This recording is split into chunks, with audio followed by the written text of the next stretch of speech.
আমরা মনে করি সারা দেশে রেল যোগাযোগ ব্যবস্থার সহজ সুলভ এবং নিরাপদ করা গেলে একদিকে যেমন জনগণের শহর কেন্দ্রিক বা নগর কেন্দ্রিক নির্ভরতা কমবে, অপরদিকে পরিবেশেরও উন্নতি হবে। আমরা রেলের একবার সার্বিক উন্নয়ন চাচ্ছি, সেবার মান, এখন যে সমস্ত ট্রেনগুলি চালু আছে তার গতি বৃদ্ধি এবং অল্প সময়ে যাতায়াত কিভাবে করা যায় তার জন্য বিদ্যমান কিছু প্রকল্প আছে, সেগুলি আরো বেগ পাবে।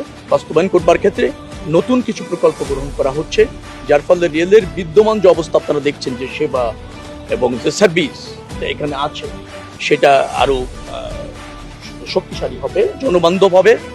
এবং ধরেন যারা বয়স্ক অর্থাৎ 65+ সিনিয়র সিটিজেন আর হচ্ছে স্টুডেন্ট যারা, তাদের জন্য দূরপাল্লার যে আমাদের ট্রেন আছে ইন্টারসিটি এবং আমাদের মেট্রো রেল, সেখানে আমরা 25% ভাড়া ডিসকাউন্ট।